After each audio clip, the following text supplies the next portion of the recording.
Goeiedag, ek is Bianca Strydom en saam met my is Wally Greenen om kortliks te gesels oor wat gedurende Oktober in ons beleggingsmarkte gebeur het. Oktober was beslis 'n besige maand, beide geopolities en in die markte.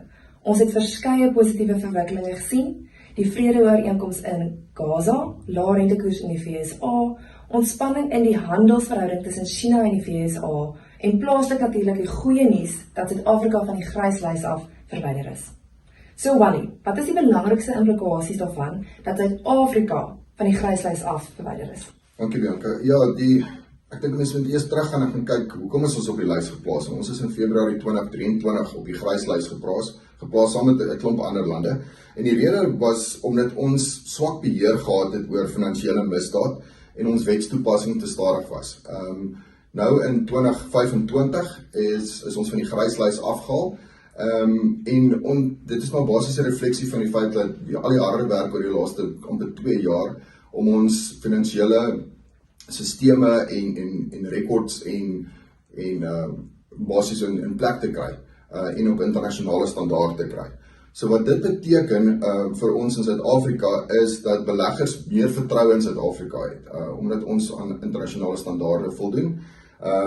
Dit maak dit ook makliker vir mense om wat hulle sal sê cross-border transaksies te doen, so daar is minder nakoming wat moet plaasvind, maar dan moet die Suid-Afrikaanse regering en ons almal in Suid-Afrika, ons word voortdurend gemonitor, so ons moet hierdie standaarde handhaaf, anders te gaan ons weer op hierdie gryslys sit.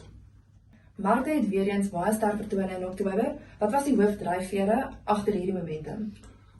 Ja, soos ons net in die inleiding gesê het, die basies die handelsooreenkomste tussen China en die VSA en die stres wat basies was as gevolg daarvan het nou 'n bietjie verlangsaam. Die Chinese en Amerikaners is weer besig om met mekaar te praat, so dit is positief uit 'n sentiment oogpunt. En dan het ons ook voortdurende groei in kunsmatige intelligensie en tegnologie aandele wat steeds volstroom. So dit is baie positief. Daar's 'n klomp dinge wat daar gebeur wat baie positief is vir markte. En dan het ons ook reg oor die wêreld of eintlik in emerging markets of ontleikende markte het ons 'n baie positiewe tendens begin sien na daai sektor vir baie lank die res van die wêreld onderpresteer het en dis natuurlik ook baie positief vir Suid-Afrika.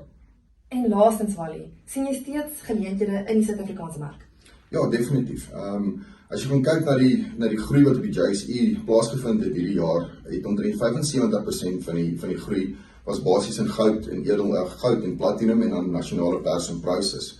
So hulle was die groot drywers. Die res van ons mark het nie naaste by presteer soos hulle nie. So dit is waar ons baie goeie geleenthede sien op hierdie stadium. Ons fokus bly steeds op banke en finansiële dienste maatskappye en dan ook in die kleinhandelssektor. 'n Paar voorbeelde in die banksektor kyk ons na Absa en Standard Bank, finansiëel kyk ons na Sanlam en Discovery en dan op die kleinhandelkant Pepkor en Shoprite wat beide met baie sterk resultate uitgekom het. Baie dankie Wally. Aan ons kliënte, ten spyte van wêreldwye onsekerheid, bly die vooruitsigte vir gediversifiseerde beleggers bemoedigend.